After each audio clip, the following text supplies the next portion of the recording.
Next, my 380 SL is going to get new engine oil. I have no idea what's in here right now. I have no idea how long it's been. It's not the mileage on these old cars, it's how long it's been sitting in the crankcase.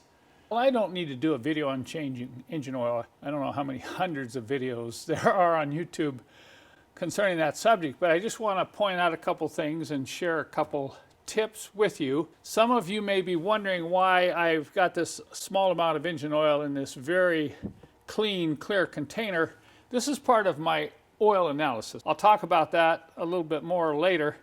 But I do want to mention this drain plug. It's big. Notice how big it is. And it does take the same hex wrench, 14 millimeter, that the rear end plugs take. So you can use the wrench that you use for your rear end to get this plug out. But because of its size, be forewarned that the oil comes out in a huge rush and shoots aft. So just make sure you have a very large container and maybe a drip pan underneath that container to catch any potential spills. And always replace the copper washer. If you look at this copper washer, it looks like it's been used probably half a dozen times. The amount of times it's been crushed. And the filters that we sell come with a brand new thick copper washer, which will really help to seat and keep from collapsing like this type of copper washer. And of course you get the new O-ring. But back to this oil analysis. You know, when I first pulled the oil out, I put this underneath on top of my drain pan, and I just pulled the plug back a little bit to get a sampling, you know, a cup, maybe a cup and a half of engine oil out of the bottom of the pan. What this allows me to do is it allows me to look at this closely for any type of metallic particles. If there's metal in the engine, you'll see a little teeny sparkle in this oil, but this oil looks pretty good as far as that is concerned. Notice there's no sludge or sediment and no indication of any metal at all. But what I want to do, because I don't know anything about the history of this engine, I'm going to take a sampling of this oil and send it out for chemical analysis. The fluid analysis company I'm using gives very clear instructions how they want you to send them a sample of the oil. In this case, the bottle is to be filled about 3/4 full of oil that you drain out of the pan. And of course they want that sealed in a plastic bag. And they provide a padded self-addressed envelope.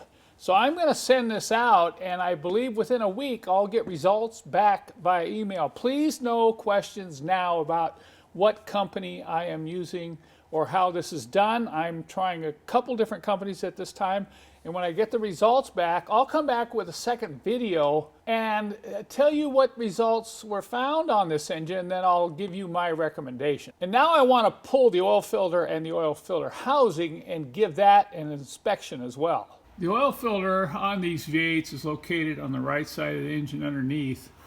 You can see this large canister that holds the filter, and you're going to need a 17 millimeter socket or wrench to loosen that up and get that filter housing off. Just a word of caution, this also will drip all over the place when you remove it. So what I do is I stick some rags right in here as it runs down the engine. It doesn't get on this skid plate, and just try to minimize the mess that you're going to have to clean up once you get this off. What I am looking for when I inspect the oil filter and oil filter housing is metal. Any small particles of metal in the oil filter or oil filter housing. So when I pull this out, I'm pretty careful about taking a close look at it. Now, I'm looking at this filter. You know, if you're suspicious, you can cut these filters in half and really look at them closely for metal. But that doesn't look too bad there. And then I'm just going to turn this upside down, let it drain out, and then I'll look in there very closely. Before I clean this out with solvent, I want to look very closely for any metal particles. Now the metal particles, not much you can do about it short of taking the engine apart.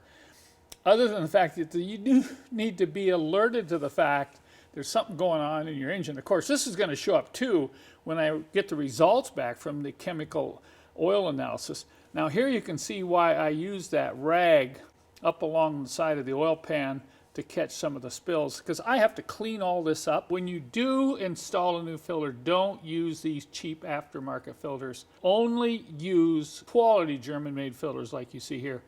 We carry these on my website in a 2-pack, and that's probably good enough for a year for most of you who drive these old SLs.